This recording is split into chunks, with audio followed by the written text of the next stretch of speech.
vamos a mais uma leitura do livro As Leis da Natureza Humana.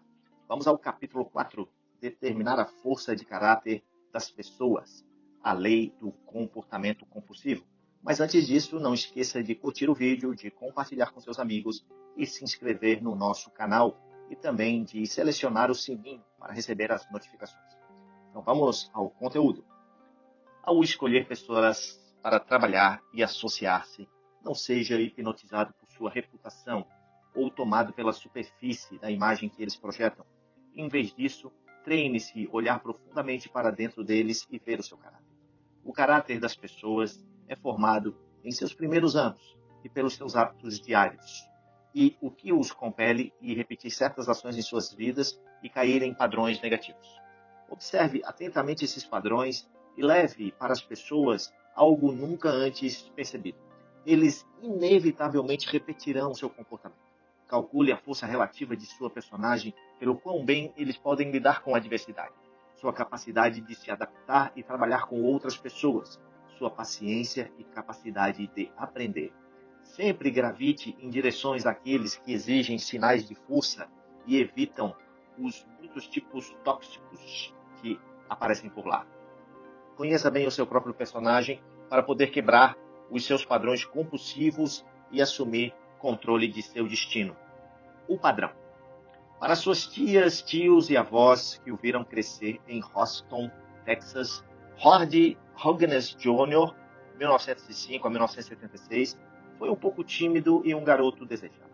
Sua mãe quase morreu quando deu à luz e, consequentemente, não poderia ter outros filhos. Então, ela completamente se dedicou muito a este filho. Continuamente ansioso para que ele buscasse pegar alguma doença, ela assistiu cada movimento dele e fez tudo o que pôde para protegê-lo. O garoto parecia maravilhado com seu pai, o Horde Sir, que em 1909 tinha começado a Sharp Hugnes Tool Company, que em breve tornaria a família uma verdadeira fortuna. Seu pai não estava em casa muitas vezes, sempre viajando a negócio, então Horde passou muito tempo com sua mãe. Para os parentes, ele poderia parecer nervoso e dispensado. Mas quando ficou mais velho, ele se tornou um jovem notalmente educado e de fala mansa, completamente dedicado a seus pais. Então, em 1922, sua mãe, aos 39 anos de idade, morreu repentinamente. Seu pai nunca se recuperou da morte prematura e faleceu 2 anos depois. Agora, aos 19 anos, o jovem Howard estava sozinho no mundo, tendo perdido as 2 pessoas que tinham sido mais próximas e companheiras e que dirigiam toda a sua vida para a sua educação, para todas as fases que ele tinha vivido na sua vida. Seus parentes decidiram então que ele teria que preencher vazio e dar ao jovem uma orientação que ele precisava. Mas nos meses após a morte do seu pai, eles de repente tiveram que enfrentar um Horde Hugnes Jr. que eles nunca tinham visto antes. O jovem de fala mansa, de repente, tornou-se bastante abusivo. O garoto obediente agora era um rebelde completo. Ele não continuaria a faculdade como aconselharam, ele não iria seguir qualquer uma de suas recomendações. Quanto mais eles insistiam, mais beligerante ele se tornara. Herdando a riqueza da família, o jovem Howard agora pode se tornar completamente independente e ele pretendia levar isso o mais longe que pudesse. Ele imediatamente foi trabalhar para comprar todas as ações da Sharp Hugnes Tool Company que seus parentes possuíam e ganhar controle completo nos negócios altamente lucrativos. Sobre a lei do Texas, ele poderia pedir aos tribunais para declará-lo como adulto, e se ele pudesse provar a sua própria competência o suficiente para assumir o papel, ele assim o conseguiria. Hogges fez amizade com um juiz local e logo conseguiu a declaração que ele queria. Agora ele poderia correr sua própria vida e a empresa de ferramentas sem interferência. Seus parentes ficaram chocados com tudo isso e logo ambos os lados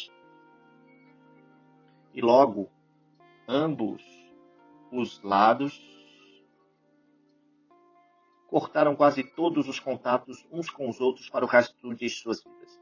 O que mudou no doce garoto que eles conheceram, nessa nova rebelião hiperagressiva deste jovem, era um mistério que eles nunca resolveriam.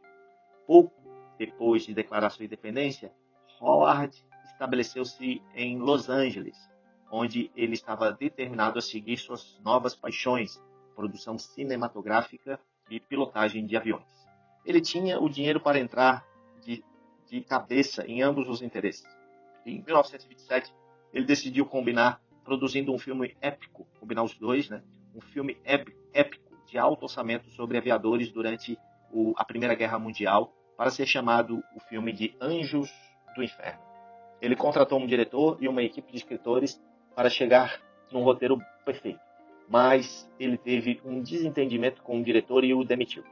Ele então contratou outro diretor, Luther Reed, um homem que também era aficionado por aviação e poderia se relacionar melhor com o projeto, mas logo ele também se demitiu, cansado de constante interferência de Hughes no projeto. Suas últimas palavras para Hughes foram: se você sabe tanto, por que você não direciona você mesmo o filme? Hughes seguiu o seu conselho e nomeou ele mesmo o diretor. O orçamento começou a subir enquanto ele se esforçava ao máximo no realismo. Mês após mês, ano após ano, passou como Hughes percorreu centenas e começasse a desenvolver tripulantes e dublês, 3 dos quais morreram em um acidente com fogo. Depois de intermináveis batalhas, ele acabou tirando quase todas as cabeças de um departamento, executando as coisas ele mesmo. Ele se preocupou com cada tiro, cada ângulo, cada storyboard. Finalmente, Hell Angels estreou em 1930 e foi um grande sucesso.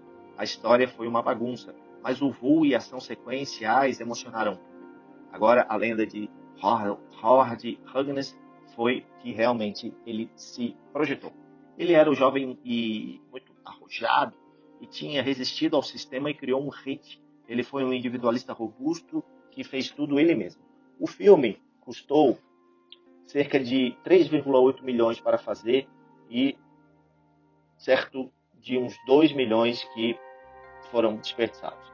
O próprio Hughes foi humilde e alegou ter aprendido a lição sobre a produção. Fazer Anjos do Inferno sozinho foi o meu maior erro. Tentado a fazer o trabalho de 12 homens foi apenas a estupidez da minha parte. Eu aprendi a amarga experiência que nenhum homem pode saber tudo. Durante a década de 30, a lenda Hughes só parecia crescer quando ele pilotou aviões para vários recordes mundiais de velocidade, cortejando a morte em várias ocasiões. Hughes se separou da empresa de seu pai no novo empreendimento chamado Hughes Aircraft, que ele esperava transformar-se no maior fabricante de aviões do mundo. No tempo, isso exigia grandes contratos militares para aviões e com os Estados Unidos entrando na Segunda Guerra Mundial, Hughes fez uma jogada para tal conseguir tamanha proeza. Em 1942, vários funcionários do Departamento de Defesa, impressionados pelos seus efeitos de aviação, a atenção meticulosa aos detalhes que ele revelou em suas entrevistas, os seus incansáveis esforços de lobby, decidiram premiar Hughes Aeronaves numa doação de 18 milhões para produzir 3 enormes aviões chamados de Hércules, que seria usado para transportar soldados e suprimentos para várias frentes na guerra. Os aviões foram chamados para voar sobre barcos e estavam sobre asas mais do que do tamanho de um campo de futebol e ficavam acima de 3 andares neste navio, no casco. Se a empresa fizer um bom trabalho sobre isso, trazendo os aviões no prazo e no orçamento, eles iriam pedir muito mais a Hughes e Hughes poderia encurralar o mercado no transporte de aviões. Menos de um ano depois, houve más notícias. Impressionado com o design bonito e elegante do seu menor avião, o D-2, a Força Aérea colocou uma ordem para 100 aviões de reconhecimento de foto por 43 milhões, para ser reconfigurado ao longo das milhas do D-2. Mas logo a palavra começou a se espalhar e os problemas aumentaram na Hughes Aircraft. A empresa tinha começado uma espécie de hobby para Hughes. Ele colocou vários amigos de Hollywood e amigos de aviação em posições de alto nível. Enquanto a empresa cresceu, o mesmo aconteceu com o número de departamentos, mas havia pouca comunicação entre eles. Tudo tinha que fluir através de Hughes e ele mesmo. Ele teve que ser consultado sobre a menor decisão. Frustrado por toda a interferência em seu trabalho, vários engenheiros na primeira linha desistiram. Hughes viu o problema e contratou um gerente geral para ajudar com o projeto Hércules e endireitar a empresa. Mas o projeto geral não deu certo. O gerente desistiu depois de meses. Hughes havia prometido a ele um blanche na reestruturação da empresa, mas apenas vários dias no trabalho ele começou vetando suas decisões e mimando sua autoridade. No final do verão, de 1943, 6 milhões dos 9 milhões reservados para a produção do primeiro avião Hércules já haviam sido gastos, mas o avião estava longe de ser concluído. Aqueles no Departamento de Defesa que tinham endossado Hughes para o trabalho começaram a entrar em pânico. A ordem de reconhecimento foi crucial para o esforço de guerra. Foi um caos interno de atrasos com Hércules, trazia um problema com uma ordem de reconhecimento muito importante. Hughes tinha enganado eles com seu charme e sua campanha publicitária. No início de 1944, a ordem para os aviões de reconhecimento havia caído irremediavelmente no atraso. Os militares agora insistiam em contratar um novo gerente-geral para salvar algo do pedido. Felizmente, um dos melhores homens para o trabalho estava disponível na época, Charles Perelli, o menino maravilha da produção de aeronaves. Perelli não queria um emprego. Ele sabia, como todo mundo nos negócios, do caso dentro da Hughes aeronave, e agora o próprio Hughes sentia-se desesperado. Entrou em encanto na defensiva. Ele insistiu que percebeu o erro dos seus caminhos. Ele precisou da perícia do Perelli. Ele não era o Perelli. Ele não era o que o Perelli esperava. Ele era completamente humilde e fez parecer como se ele fosse vítima de exaustivos e inescrupulosos processos dentro da empresa. Ele conhecia todos os detalhes técnicos da produção de um avião, o que impressionou Perelli. Ele prometeu dar a Perelli a autoridade que ele precisava. Contra o seu melhor julgamento, Perelli aceitou o emprego. Depois de apenas algumas semanas, no entanto, Perelli lamentou sua decisão. Os aviões estavam mais atrasados do que ele havia sido levado a acreditar. Tudo o que ele viu cheirava falta de profissionalismo, até os desenhos de má qualidade dos aviões. Ele foi trabalhar cortando o desperdício, o gasto e a racionalização dos departamentos, mas ninguém respeitou sua autoridade. Todo mundo sabia que realmente comandava a empresa, como Hughes continuou minando as reformas de Perelli. Com o pedido caiu ainda mais para trás e a pressão aumentou, Hughes desapareceu de cena, aparentemente tendo um colapso nervoso. Até o final da guerra, nenhum único avião de reconhecimento foi produzido e a Força Aérea cancelou o contrato. O próprio Perelli, quebrado pela experiência, desistiu do seu trabalho em dezembro daquele ano. Hughes, tentando salvar algo dos anos de guerra, poderia apontar para a conclusão de um dos seus barcos a voar, mais tarde conhecido como Spruce Goose. Era uma maravilha, ele afirmou, uma peça brilhante de engenharia em grande escala. Para provar que os que duvidavam estavam errados, ele decidiu testar o aviãozinho sozinho. Enquanto ele sobrevoava o oceano, no entanto, ficou dolorosamente claro que o avião não tinha quase poder suficiente para o enorme peso. E depois de uma milha, ele gentilmente configurou na água e ele foi rebocado. O avião nunca voaria novamente e seria um dry docket em um hangar a um custo de $1 milhão por ano. Hughes recusando-se a desmontá-lo para a sucata.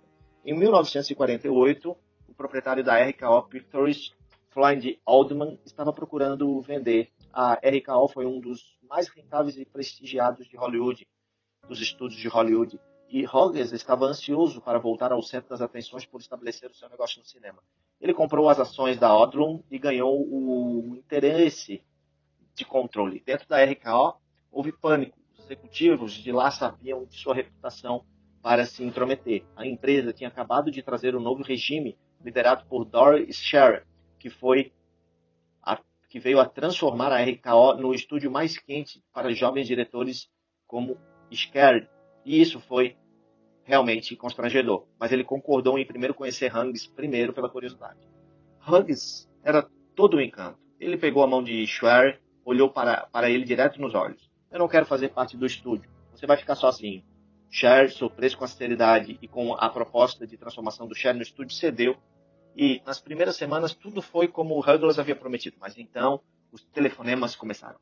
Hughes queria que Scherer substituísse uma atriz no mais recente filme de produção. Percebendo o erro, Scherer imediatamente resignado, levando com ele muitos dos seus próprios funcionários. Hughes começou a preencher posições com homens que seguiam suas ordens, contratando exatamente os atores e atrizes que ele mesmo gostava. Ele comprou um roteiro chamado Jet Pilot e planejando torná-lo a versão de 1949 de Anjos do Inferno. Foi estrelar John Wayne e o grande Joseph von Sternberg deveriam dirigir. Depois de algumas semanas, Sternberg não pôde suportar mais um telefonema e saiu. Hughes assumiu em uma repentina e completa produção de Hell's Angels. Demorou mais quase 3 anos para terminar, principalmente por causa das fotografias aéreas, e o orçamento subiu para 4 milhões. Hughes tinha filmado tanta coisa que eles não conseguiriam decidir como cortá-lo. Levou 6 anos antes de estar pronto. Então, o jato estava completamente desatualizado e o N olhou consideravelmente para o mais velho. O filme, posteriormente, caiu em uma completa obscuridade. Logo, o estúdio, outrora, perdia quantias substanciais de dinheiro. Em 1955, com acionistas feridos com a má gestão, Hughes vendeu a RKO ao General Tire Company. Na década de 50 e início dos anos 60, os militares dos Estados Unidos da América decidiram adaptar algumas das filosofias de luta naquele tempo. Para guerrear em lugares como Vietnã, precisava-se de helicópteros, incluindo um helicóptero de observação leve para ajudar no reconhecimento. O Exército procurou potencial fabricante e em 1961 selecionou 2 deles que haviam submetido as melhores propostas, rejeitando o projeto de segunda aeronave de Hughes da empresa, que eles haviam desmembrado da Hughes II. A original versão de Hughes Aircraft agora era executada de forma completamente independente do próprio Hughes. Hughes se recusou a aceitar este revés.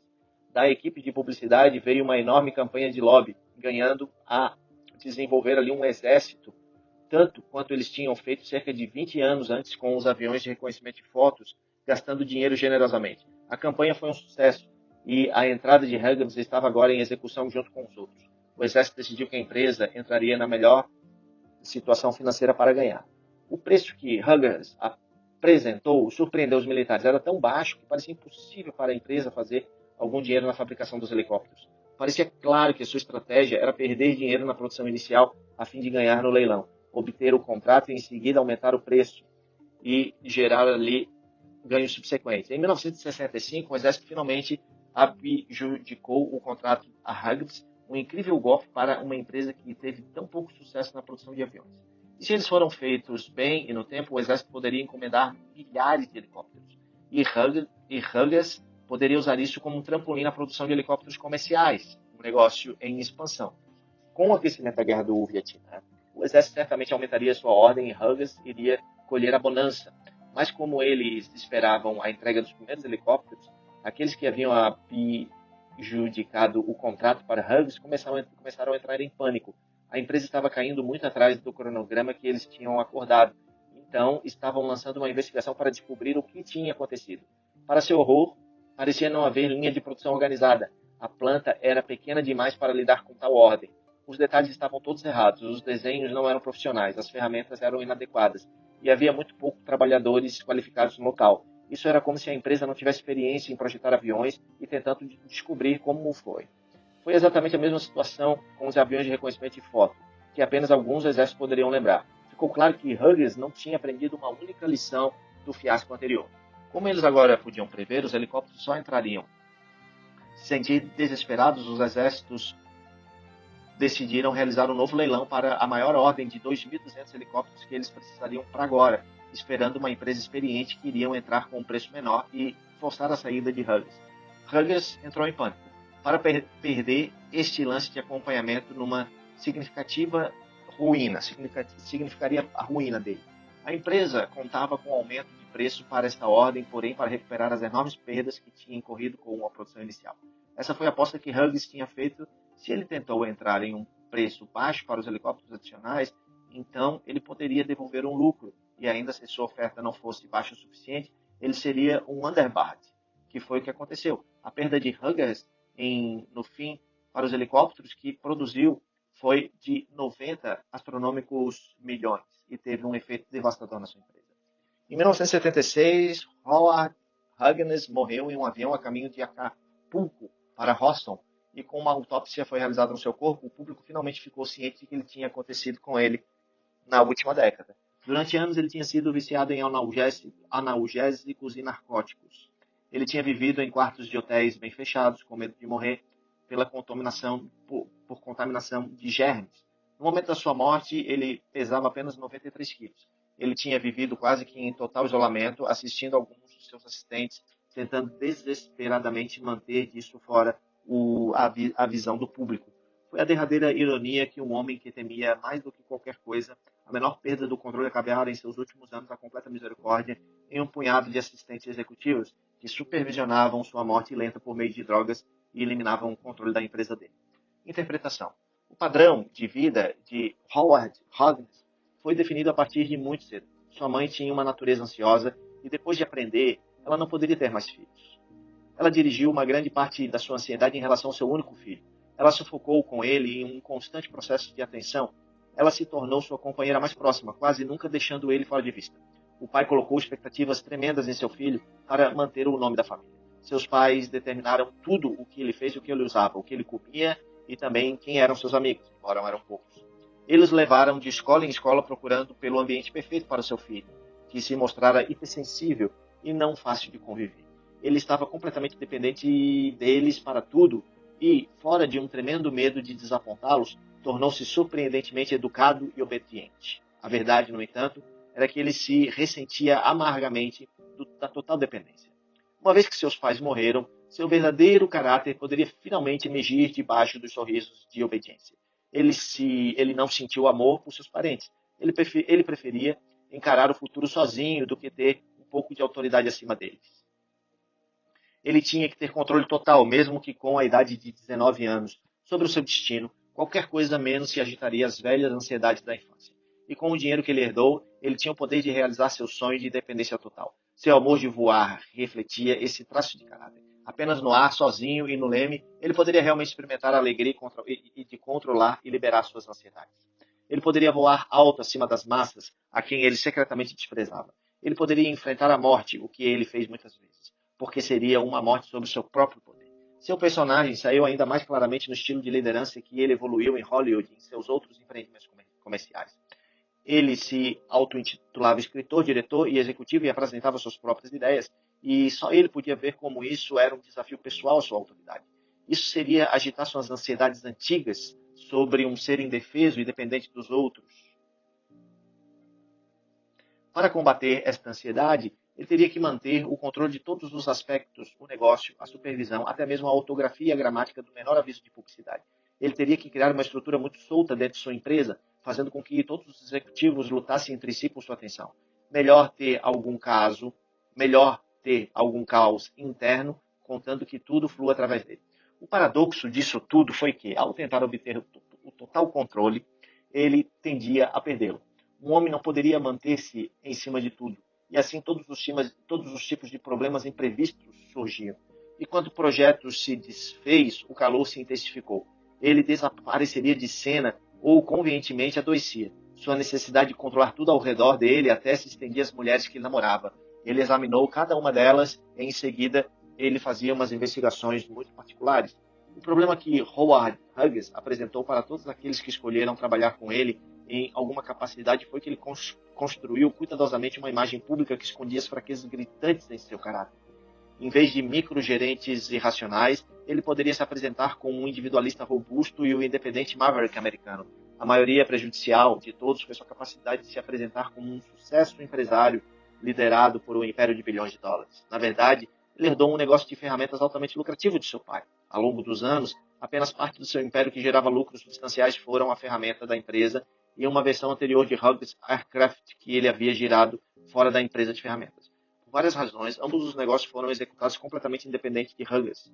Ele não teve nenhuma entrada em suas operações. As muitas outras empresas que ele pessoalmente dirigia, sua mais tarde divisão de aeronaves, seus empreendimentos cinematográficos, seus hotéis e imóveis em Las Vegas, tudo perderia quantias substanciais que foram, felizmente, cobertas pelos outros dois. Na verdade, Hughes era um péssimo homem de negócios. E o padrão de fracasso que revelaram isso era evidente para todos verem. Mas esta é a ponta cega da natureza humana. Estamos mal equipados para avaliar o caráter das pessoas com que lidamos. Sua imagem pública, a reputação que os precede, facilmente nos hipnotiza.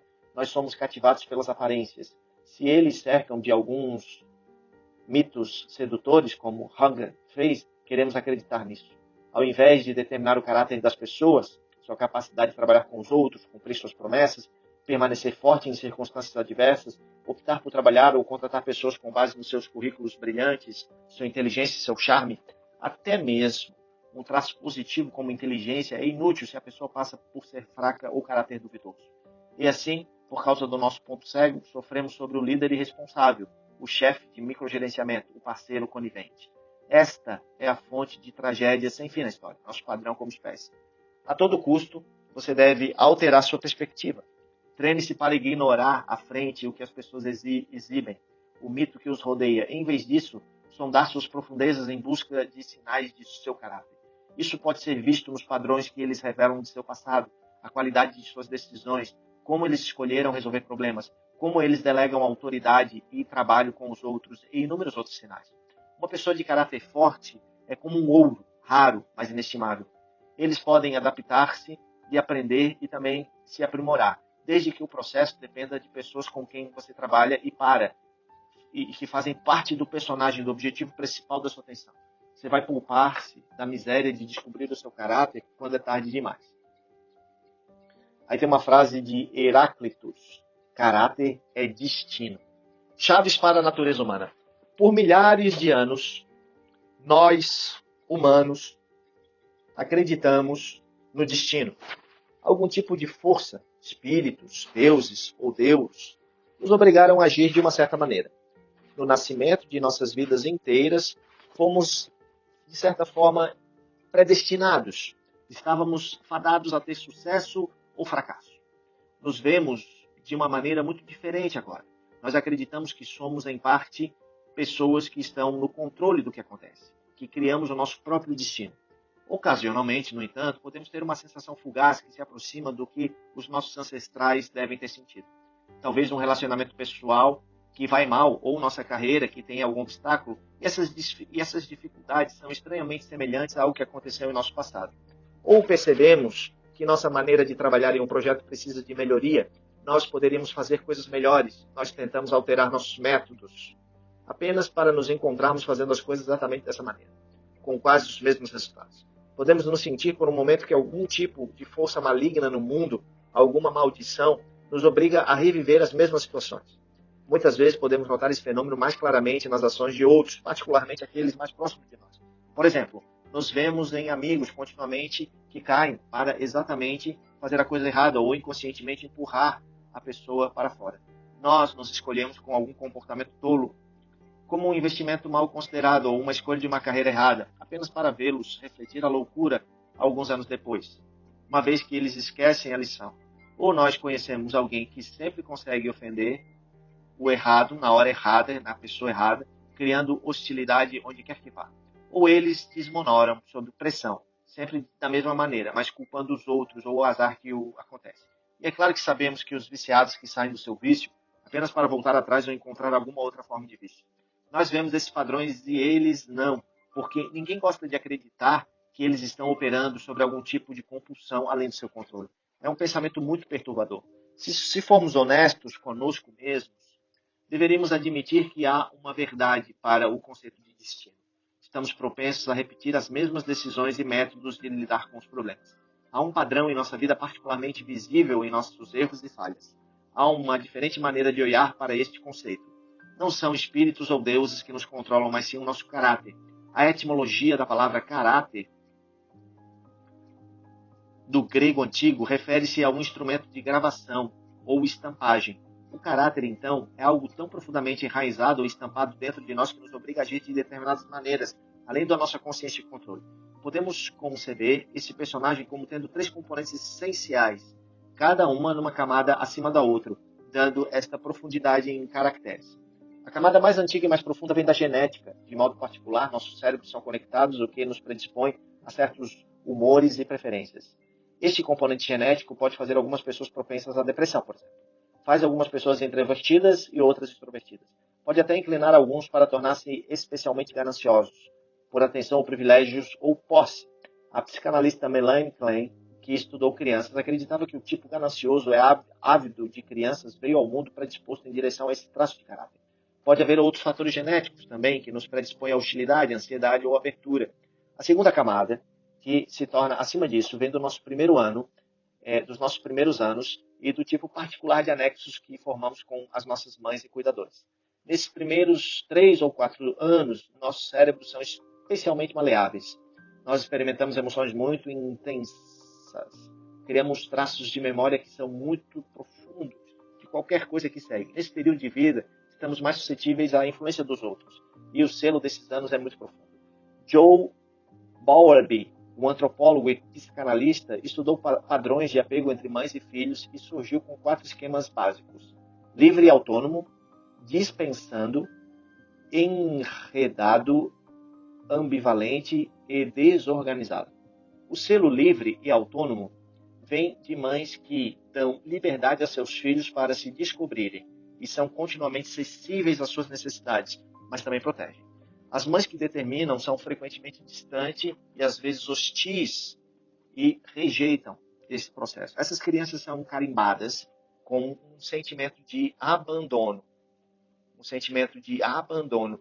E a ideia é de que eles devem continuamente se defender sozinhos. As mães enredadas e ambivalentes não são consistentes com sua atenção e às vezes sufocantes e podem ser superenvolvidas. Outras vezes recuando por causa dos seus próprios problemas ou ansiedades. Eles podem fazer as crianças se sentirem como se tivessem que cuidar da pessoa que deveriam ser cuidando delas mesmas. Mães desorganizadas enviam mensagens altamente conflitantes para os seus filhos, refletindo o seu próprio caos interior e talvez traumas emocionais precoces. Nada que seus filhos fazem é certo e tal é a criança, pode isso desenvolver problemas emocionais poderosos. Há, naturalmente, muitas gradações dentro de cada tipo e combinação deles, mas todos os casos e qualidades do apego que em nossos primeiros anos criamos profundas tendências dentro de nós, em particularmente a maneira como usamos os relacionamentos para manipular ou modular nosso estresse. Por exemplo, filhos do genitor demitido tenderão a evitar qualquer tipo de situação emocional negativa e se fortalecerão fora dos sentimentos de dependência. Eles podem achar mais difícil cometer para um relacionamento ou inconscientemente empurrar as pessoas para longe. As crianças de variedade enredada vão experimentar uma grande dose de ansiedade em seus relacionamentos e sentirão muitas emoções conflitantes. Eles sempre vão ser ambivalentes em relação às pessoas e isso irá definir padrões perceptíveis em sua vida que perseguem essas pessoas, pois recuam inconscientemente. Em geral, a partir desses primeiros anos, as pessoas exibirão um tom no seu caráter, hostil e agressivo, seguro e confiante, ansioso e evasivo, carente e enroscado. Em suas camadas, elas são tão profundas que não temos consciência real delas e do comportamento que elas nos compelem, a menos que nos esforcemos muito para examinar a nós mesmos. Acima disso, uma terceira camada se formará a partir de nossos hábitos e experiências. À medida que envelhecemos, com base nas duas primeiras camadas, tendemos a confiar em certas estratégias para lidar com o estresse, procurando por prazer ou lidando com as pessoas. Essa estratégia agora se torna hábitos bem definidos na nossa juventude. Haverá modificações na natureza em particular de nossos personagens dependendo das pessoas com quem lidamos, amigos, professores, parceiros românticos e como eles respondem a nós. Mas, em geral, estas três camadas estabelecerão certos padrões notáveis. Vamos fazer uma decisão particular. Isso está gravado em nosso cérebro neurologicamente. Nós somos obrigados a repetir isso porque o caminho já está estabelecido. Isso torna-se um hábito e nosso caráter é formado a partir de milhares de hábitos. Os primeiros estabelecidos bem antes que pudéssemos estar conscientes deles. Existe ainda uma quarta camada. Muitas vezes é desenvolvido no final da infância e adolescência, como as pessoas se tornam conscientes do seu caráter e também das falhas do caráter. Eles se fazem para poder encobri-los. Se eles sentem que estão profundamente dentro de um processo de ansiedade e timidez, eles percebem que isso é um traço socialmente aceitável. Eles aprendem a disfarçar como uma frente, uma parede.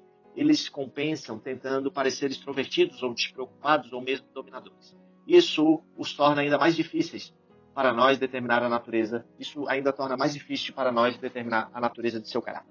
Alguns traços de caráter podem ser positivos e refletem a força interior.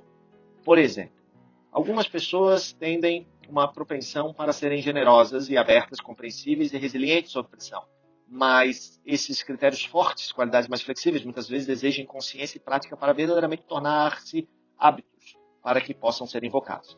À medida que envelhecemos, a vida tende a enfraquecer-nos. Nossa empatia é mais difícil de manter. Ver capítulo 2. Se nós somos reflexamente generosos e abertos a todos que encontramos, podemos acabar em muitos problemas. Confiança sem autoconsciência e controle pode tornar-se grandiosidade. Sem esforço consciente, essas forças tenderão a desgastar ou se transformar em fraqueza. O que isso significa é que partes mais fracas do nosso caráter são aquelas que criam hábitos e comportamentos compulsivos.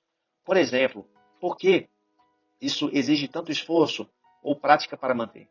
Finalmente, podemos desenvolver traços de caráteres conflitantes, talvez no decorrer de uma diferença entre nossas predisposições genéticas e nossas primeiras influências ou de pais que carimbam em nós diferentes valores. Podemos nos sentir idealistas e materialistas, as duas partes lutando lá dentro de nós. A lei continua a mesma. O caráter conflituoso que é desenvolvido nos primeiros anos apenas revelará um diferente tipo de padrão, com decisões que tendem a refletir uma pessoa ambivalente ou aquela oscilação para frente e para trás. Como estudante da natureza humana, sua tarefa é dupla. Primeiro, você deve entender o seu próprio caráter, examinando o melhor que puder elementos em seu passado que foram formados, os padrões, na maior parte são negativos, que você pode ver recorrentemente em sua vida. É impossível se livrar deste selo que constitui o seu personagem. Ele é muito profundo, mas através da consciência, da autoanálise, da autoobservação, do autoestudo, você pode aprender a mitigar ou parar certos padrões negativos. Você pode trabalhar para transformar o negativo e o fraco aspectos do seu personagem em forças reais. Você pode tentar criar novos hábitos e padrões que o acompanharão através da prática, ativamente moldado em seu caráter e no destino que o acompanha. Em segundo lugar, você deve se desenvolver na habilidade de ler o caráter das pessoas com quem você lida. Para fazer isso, você deve considerar o personagem como um valor primário quando se trata de escolher uma pessoa para trabalhar, ou com um parceiro íntimo. Isso significa dar mais valor do que charme, inteligência ou reputação. A capacidade de observar as pessoas e os seus caráteres, como visto em suas ações e padrões, é absolutamente uma habilidade social crítica. Isso pode ajudar a evitar precisamente esses tipos de decisões que podem significar anos de miséria. Escolhendo um incompetente líder, um parceiro obscuro, um assistente de esquemas ou um tipo de cônjuge incompatível que pode envenenar a sua vida. Mas é uma habilidade que você deve conscientemente se desenvolver, porque nós humanos somos geralmente ineptos quando vem essas avaliações. A fonte geral de nossa inépcia é que tendemos a basear nossos julgamentos das pessoas que sofrem e que tornam isso mais aparente. Mas, como dito anteriormente, as pessoas muitas vezes tentam encobrir suas fraquezas, apresentando-as como algo positivo. Nós as vemos cheias de autoconfiança, somente para depois descobrir que elas são realmente arrogantes e incapazes de serem ouvidas, ou de ouvirmos elas. Elas parecem fracas e sinceras, mas com o tempo percebemos que elas são, na verdade, grosseiras e incapazes de considerar os sentimentos dos outros. Ou elas parecem prudentes e pensativas, mas eventualmente vemos que elas são, de fato, tímidas em seu núcleo e tendem a temer a crítica. As pessoas podem ser bastante hábeis em criar essas ilusões de óticas e nós caímos por elas. Da mesma forma, as pessoas vão nos encantar e lisonjear, e cegados por nosso desejo de gostar deles, deixamos de olhar mais fundo e ver a personagem que tem algumas falhas. Relacionando-se com isso, quando olhamos para as pessoas, muitas vezes estamos realmente vendo apenas a sua reputação, o mito que as rodeia, a posição que elas ocupam, não o indivíduo. Passamos a acreditar que uma pessoa que teve sucesso por natureza, às vezes generosa, inteligente e boa, e que elas merecem tudo o que recebem. Mas as pessoas bem-sucedidas veem tudo de outra forma. Alguns são bons em usar os outros para chegar aonde eles chegam, mascarando sua própria incompetência.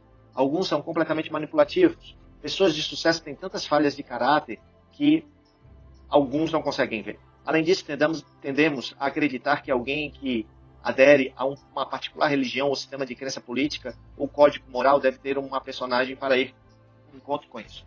Mas as pessoas trazem a personagem que elas têm para a posição que ocupam ou para a religião que praticam. Uma pessoa pode ser um liberal progressista ou um cristão amoroso e ainda ser um tirano intolerante no coração. O primeiro passo, então, no estudo do caráter é estar ciente dessas ilusões e fachadas e nos treinar para olhar através deles. Nós devemos escrutinar todo mundo para sinais de seu caráter. Não importa a aparência que apresentam ou a posição que ocupam.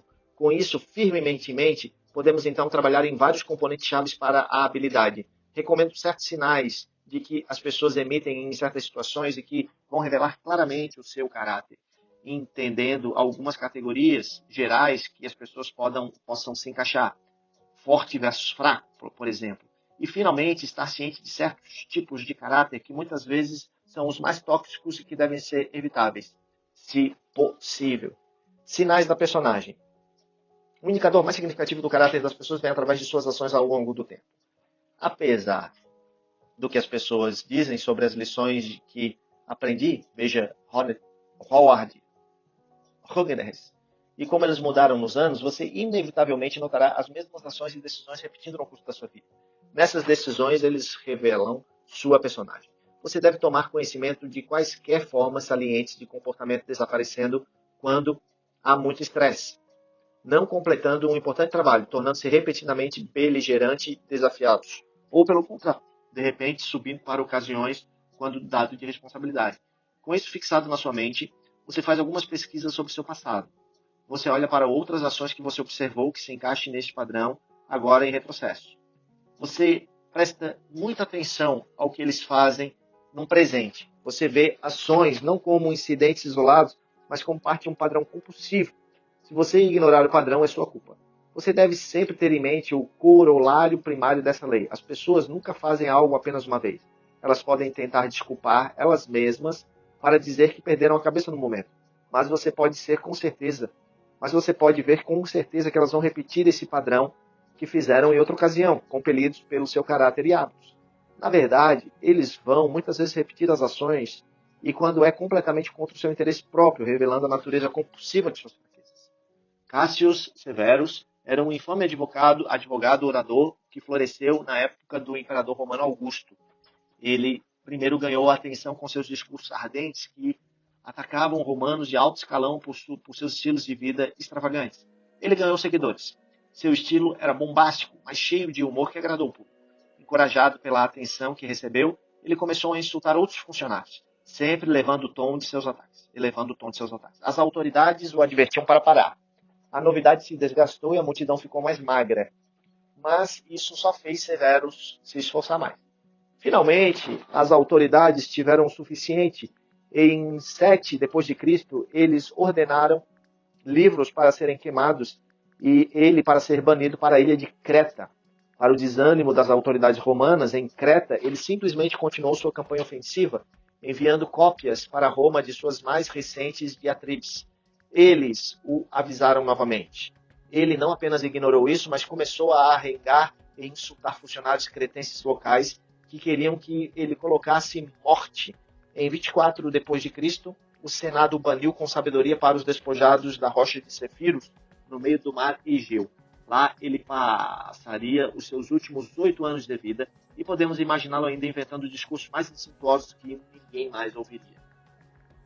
É difícil para nós acreditar que as pessoas não podem controlar tendências que são tão autodestrutivas e nós queremos dar a eles o benefício da dúvida, como os romanos fizeram. Mas devemos lembrar das palavras sábias da Bíblia. Com um cão que retorna ao seu vômito, é um tolo que repete sua loucura. Como um cão que retorna ao seu vômito, é um tolo que repete sua loucura. Você pode ver sinais eloquentes do caráter das pessoas em como elas lidam com assuntos cotidianos. Se eles estão atrasados em terminar tarefas muito simples, eles atrasarão com outros projetos maiores.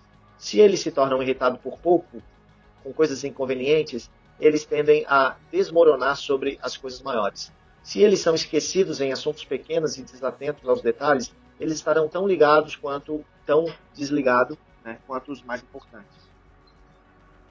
Veja como eles tratam os funcionários todos os dias. Essas configurações podem nos dar muitas sacadas. Observe se há discrepância entre a persona que eles aparentam e sua atitude em relação aos subalternos. Em 1969, Jeb Magruder veio a San Clemente para uma entrevista de emprego em administração no governo de Nixon. O homem que deu a entrevista foi Bob Haldeman, chefe da equipe. Haldeman foi muito sincero, completamente dedicado à causa de Nixon e impressionou Magruder com sua honestidade, nitidez e inteligência. Mas como eles deixaram a entrevista para entrar em um carrinho de golfe para uma turnê em San Clemente, Haldeman de repente se tornou frenético. Não havia carrinhos disponíveis. Ele criticou aqueles encarregados e também chamou os carros de carroças. E desse modo isso se tornou insultuoso. Ele estava quase histérico. Magruder deveria ter visto este incidente como sinal que Haldeman não era o que ele apareceu, que ele tinha problemas de controle. E esta raiva viciosa que o encantava com a áurea de poder de San Clemente e querendo um emprego, ele optou por ignorar isso, mas seu desalento superior. Na vida cotidiana, as pessoas podem se dar bem em disfarçar suas falhas de caráter. mas em tempos de estresse ou crise, essas falhas podem, de repente, tornar-se muito aparentes. As pessoas sob estresse podem se autocontrolar. Elas revelam suas inseguranças sobre sua reputação, seu medo, a falha na resiliência. Por outro lado, algumas pessoas levantam-se para a ocasião e revelam força sobre o fogo. Não tem como você dizer até que o calor esteja ligado, mas você deve prestar atenção nesses momentos. Da mesma forma, como as pessoas lidam com poder e responsabilidade, eles dirão muito sobre elas. Como o Lincoln disse, se você quiser testar um homem, dê-lhes poder. No caminho para ganhar poder, as pessoas tendem a jogar como cortesãos, para parecer diferentes, para seguir uma linha do partido, para fazer o que for preciso para chegar ao topo. Uma vez no topo, existem menos restrições e eles muitas vezes revelam algo sobre si mesmos que você antes não tinha notado. Algumas pessoas permanecem fiéis aos seus valores que tinham antes de atingir uma posição elevada. Eles permanecem respeitosos e empáticos. Por outro lado, muito mais pessoas sentem-se subitamente a tratar os outros de forma diferente quando chegam ao poder. Isso é o que aconteceu com Lyndon Johnson, uma vez que ele atingiu uma posição de segurança máxima no Senado como líder da maioria do Senado. Cansado dos anos que ele teve que passar jogando o cortesão perfeito, ele agora saboreou o poder que ele teve para perturbar ou humilhar aqueles que tinham cruzado com ele no passado. Agora ele iria para tal senador e faria um ponto de falar apenas com seu assistente. Ou ele se levantaria e deixaria o andar quando um senador que ele não gostou estava dando um discurso importante, fazendo outro senador segui-lo. Em geral, há sempre sinais de traços de caráter no passado. Se você olhar de perto o suficiente, Johnson tinha revelado sinais tão desagradáveis nas primeiras partes na sua carreira. Mas o mais importante é que você tome esse conhecimento do que as pessoas revelam uma vez que estão no poder. Então, muitas vezes, pensamos que o poder tem mudado pouco as pessoas, quando na verdade simplesmente revela mais quem elas são. A escolha das pessoas pelo cônjuge ou parceiro diz muito sobre elas. Alguns procuram um parceiro que possa dominar e controlar, talvez alguém mais jovem, menos inteligente ou bem-sucedido. Alguns escolhem um parceiro que eles podem resgatar uma situação ruim, desempenhando um papel de salvador. Outra forma de controle. Outros ainda procuram alguém para preencher o papel de mãe ou pai. Eles querem mais mimos. Essas escolhas raramente são intelectuais. Elas refletem os primeiros anos e os esquemas dos anexos das pessoas. Eles são, às vezes, surpreendentes quando as pessoas escolhem alguém que parece muito diferente e extremamente incompatível. Mas há sempre uma estratégia interna para tais escolhas. Por exemplo, uma pessoa que tem um tremendo medo de ser abandonado por aquele que ama, refletindo ansiedades da infância, e assim ele seleciona uma pessoa que é visivelmente inferior na aparência ou inteligência, sabendo que a pessoa vai se agarrar a eles, não importa com o que. Outro domínio a ser examinado é como as pessoas se comportam em momentos distantes do trabalho. Em um jogo ou esporte, elas podem revelar uma natureza competitiva que elas não podem desligar. Elas têm medo de serem surpreendidas por qualquer coisa, mesmo quando eles estão dirigindo. Eles devem estar em frente disso. Isso pode ser canalizado funcionalmente em seu trabalho, mas em off-horas revela camadas profundas de insegurança. Veja como as pessoas perdem jogos. Elas podem fazer isso graciosamente. Sua linguagem corporal vai dizer muito sobre essa frente. Eles tentam o que podem para contornar as regras e redobrá-los. Eles estão olhando para escapar e relaxar do trabalho ou para afirmar mesmo com tais momentos. Em geral, as pessoas podem ser divididas em introvertidas e extrovertidas. Isso terá um grande papel no personagem que eles escolheram. Extrovertidos são amplamente governados por critérios externos. A questão que domina eles são o que os outros pensam de mim. Eles tendem a gostar de que os outros gostam e os grupos que pertencem frequentemente determinam suas opiniões. Eles estão abertos a sugestões e novas ideias, mas somente eles são populares na cultura ou afirmando por alguma autoridade que eles respeitam.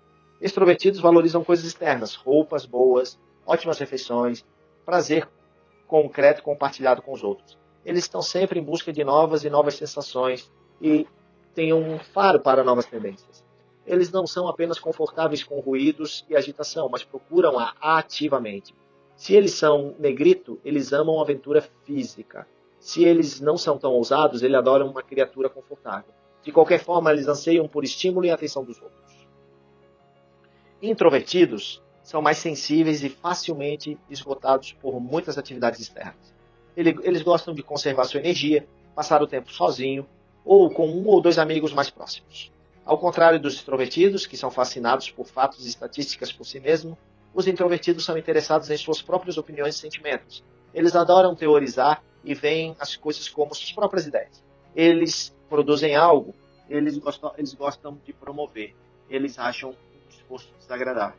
O que eles fazem deve se vender. Eles gostam de manter uma parte de sua vida separada dos outros, têm segredos. Suas opiniões não vêm do que os outros pensam ou de qualquer autoridade, mas a partir de seus critérios internos, ou pelo menos o que eles pensam sobre si. Quanto maior a multidão, mais perdidos e solitários eles se sentem. Eles podem parecer desajeitados e desconfiados, desconfortáveis com a atenção. Eles também tendem a ser mais pessimistas e preocupados do que com a média extrovertida. Sua ousadia será expressada pelas novas ideias que eles veem com a sua criatividade.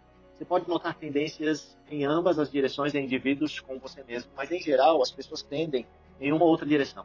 Isso é importante avaliar porque os outros, por uma simples razão, introvertidos e extrovertidos não se entendem naturalmente. Para o introvertido não tem graça, é teimoso, antissocial. Para o extrovertido é superficial, volúvel e excessivamente preocupado com o que as pessoas pensam. Ser um ou outro é geralmente algo genético e vai fazer duas pessoas verem a mesma coisa em uma luz totalmente diferente. Uma vez que você entende que você está lidando com alguém que tem uma outra variedade que você deve reavaliar o seu caráter e não impingir suas próprias preferências sobre eles. Além disso, às vezes, introvertidos e extrovertidos podem funcionar bem juntos, especialmente se as pessoas têm uma mistura de ambas as qualidades e eles se complementam. Mas, na maioria das vezes, não se darão bem e são propensos a constantes mal-entendidos. Tenha em mente que, geralmente, há mais extrovertidos do que introvertidos no mundo. Finalmente, é fundamental que você meça a força relativa do caráter das pessoas. Pense nisso dessa maneira. Tal força vem profundamente dentro do núcleo da pessoa. Poderia resultar de uma mistura de certos fatores, genética, parentes, bons mentores ao longo da sua maneira de olhar constantemente. Seja qual for a causa, essa força não é algo exibido fora da forma fanfarrona da agressão, mas sim se manifesta em resiliência geral e adaptabilidade. Caráter forte tem uma atração de qualidade como um bom pedaço de metal. Pode dar a dobrar, mas ainda mantém sua forma geral e nunca quebra. Uma forma emana de um sentimento de segurança pessoal e vale a pena. Isso permite que essas pessoas recebam críticas e aprendam com suas experiências. Isso significa que elas não desistem tão facilmente, pois querem aprender a melhorar. Elas são rigorosamente persistentes. Cheias de caráter forte, estão abertas a novas ideias e maneiras de fazer as coisas sem comprometer o princípio básico ao qual elas aderem. Na adversidade, elas podem manter sua presença de espírito. Elas podem ligar com o caos imprevisivelmente sem sucumbir à ansiedade.